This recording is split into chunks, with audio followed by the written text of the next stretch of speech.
Well, good afternoon, Lydia. How's it going? Hi, Sarah. I'm good. How are you doing today? Doing great. Doing great. We got lots to talk about today. There's so much, and it's like we say this every week. There's so much going on. But well, okay, there's a lot But we going have a on. lot of new information, really Yes. new information. Yes. So right now, everybody's just talking about how, is this a bubble? What is going on? What's happening? And so there's a difference between a bull market and a bubble market. And, Okay.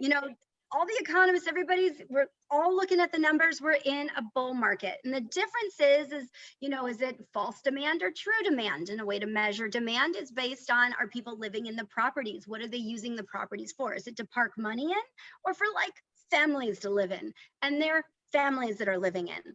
And, we've got lots of replacement buyers. We've got the right demographics for it. The biggest group of the biggest generation, they're 27 to 34. There's 32 million Americans in that age range. So that's prime home buying stage. So we've got a lot of demand that is expected to continue, and demand's a big thing, not everything, but a big thing.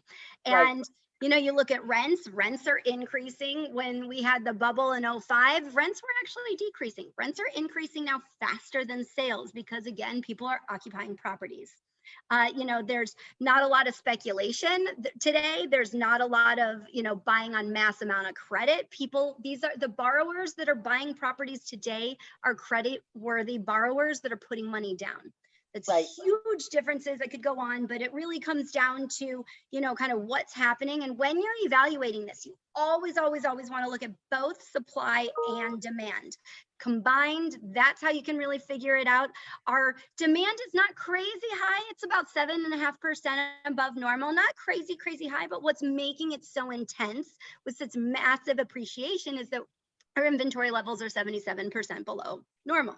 They're kind of like, they're not falling anymore, so it's good, but they're kind of, we're watching it may go up a little bit. As properties are coming on, they're coming off, and coming on and coming off. Exactly. They're selling quickly. There's a lot of movement, and we are seeing, we definitely recognize there has been a little bit of a shift in the market, but really when you're looking at a shift in the market, it's getting more normal. We don't need to have this ridiculous demand where people are writing, every listing gets 25 offers. That's just not a healthy market to be in. Having something that is a little more balanced, a little more normal, and easier for our borrowers and buyers to get into properties, that's what we need. It needs to be beneficial on both sides. And we're moving in that direction. But the biggest, one big thing is this is not the time to push the market. This is the time to list what the market states, what the market can bear. That's where you should list, because we are seeing, a lot of people who are doing price reductions are back on the market because it didn't appraise. And it's simply because people are pushing so hard. Yeah. And I'm seeing that more and more in the last week or two-ish. Yeah. I'm seeing more back on the market, and I'm seeing more price reductions for sure. But it's not for lack of demand. It's due to overpricing. And, that's again, you need to know what's going on behind to make some of these things happen. Again, with, until demand is below supply, which it's got, we're like miles and miles from that. That's when we would start to see any big shifts that people would be concerned about. But prices, what normalizing and, kind of the demand reducing, all it does is mean prices are going to rise more slowly. Right. So with that, but prices are still rising. So even we have roughly 2 million borrowers that are 90 days or more behind on their mortgage payments. They have options because of the equity and because of the increases. Now, I know, and that number also does include the people who are in forbearance, and the forbearance numbers are continuing to improve. We're down to about 4.47% of all loans are in, that are in forbearance, and that's 2.23 million. That has dropped a lot. And remember, when the CARES Act initially was created, it was expected that there were going to be 30 million loans mortgages in the forbearance plan.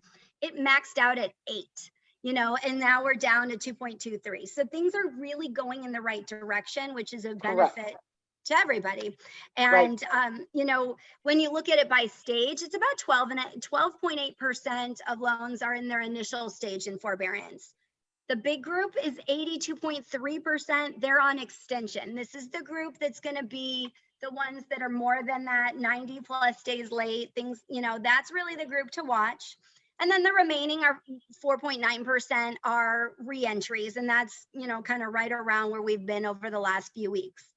Right. And, and even when we look at the exits, of the people exiting forbearance, 47.2% of them are either current or they paid off their loan or, and they got caught up. So that's a group they're good, like they're Right. in good place. It's the 14.6% of borrowers that exited their plan with no loss mitigation plan in place. That's the group Right. that needs help to know that they have options. And this number now, it's been flat for about, this is 3 weeks that it's been flat. So it hasn't changed. And, we're watching it, we're seeing, because it's always like, we're paying attention to this, we're paying attention to all the things that are happening. And of course, what the policies are saying. And one of the things that breaking news this morning is that actually a federal judge lifted the CDC's nationwide eviction ban 6 weeks before it was set to expire on June 30th. So we're watching this. Again, I don't have a ton of information on it, but I do know that the Alabama and Georgia Association of Realtors, they actually started this lawsuit in November, and it was today that the ruling came out. It's unclear if this is only impacting Alabama and Georgia or if it impacts the rest of the country. Of course, we only have 6 weeks left, but these are things, this is kind of a major thing that we're really going to be paying attention to because we want to see how this plays out and impacts the overall market. Right. Like a lot of this, we understand we're doing the best we can and trying to figure out what's happening, but it's changing so quickly. And I know, Lydia, you had some really big conversations this week that was really insightful. Yeah. So as far as the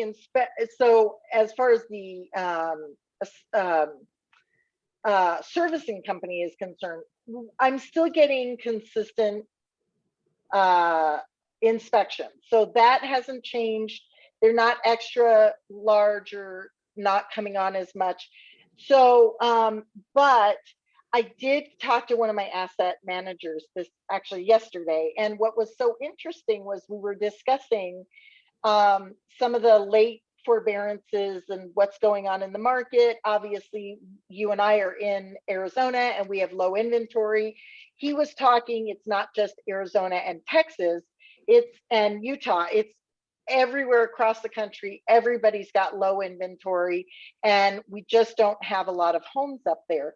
So we were discussing, do you think that the moratorium is going to be extended or not? His opinion, and he really does believe this. He said, I can't imagine them extending it for these reasons. The market, the economy is doing really well. People are opening up now. A lot of people are back to work. If they're not back to work, there's a sign on every corner that they're hiring. And it's not just Arizona. He deals with, exactly, he deals with every real estate agent across the country. So he deals with a lot of us. And so he said, you guys are not the only ones with this issue. Now, certain states have more issues than others. We are one that is on the lower end of having inventory, of course, but people are back to work. The economy's doing well.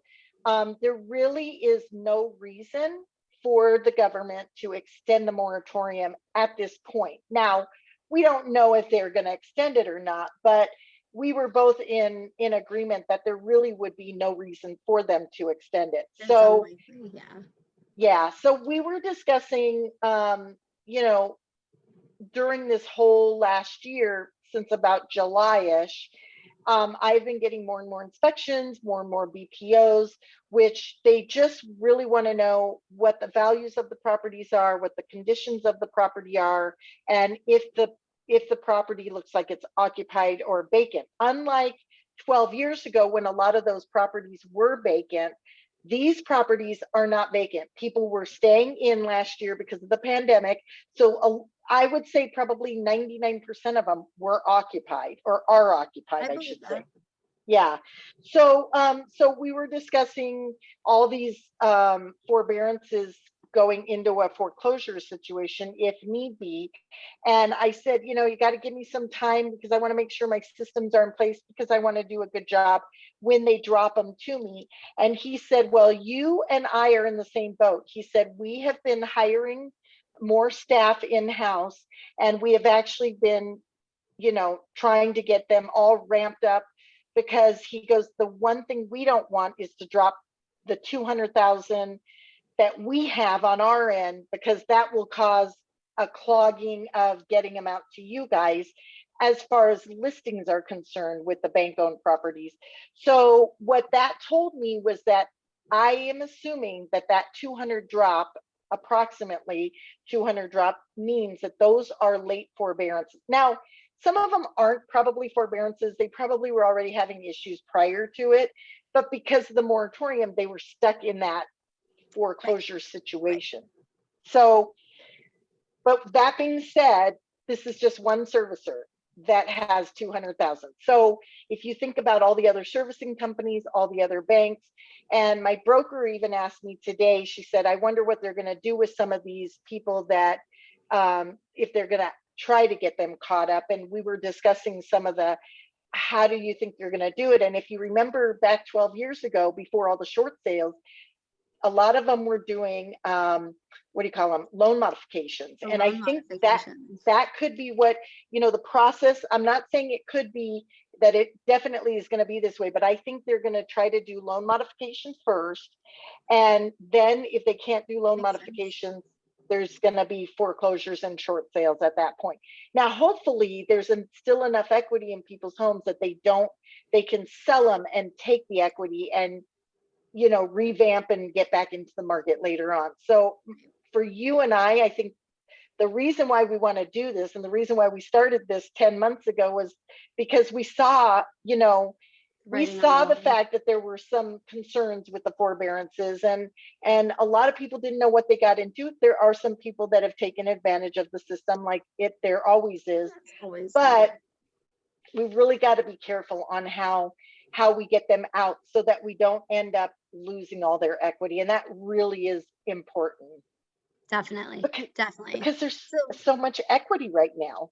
And you don't want to lose it. People don't want to lose that. I mean, that's such a big deal. And that's how so much of American wealth is even gained, is through their real estate. And, you know, we want to keep people in home ownership. And, you know, the biggest thing is there's still options. There are a lot of options. People, struggling borrowers, call your servicer, call your lender, tell them, hey, I need to talk to somebody about my options, because there are a lot of options still. We don't want time to run out and then the options dry up. Right. And right now there are lots of options. The last thing we want is to get to the very end, and then the only option is to foreclose. That is not a good situation. So awesome. Well, Lydia, as always, I really appreciate you and your time and all of your interesting feedback and all the things that is going on. So, you know, we'll be back again. Yes. Oh, and we won't be here next week. We will be the week after. So we will be back on the 19th. Sounds perfect. Awesome. Well, thanks, Lydia. Thanks, Sarah. Have a good week. You too. Bye. Bye-bye.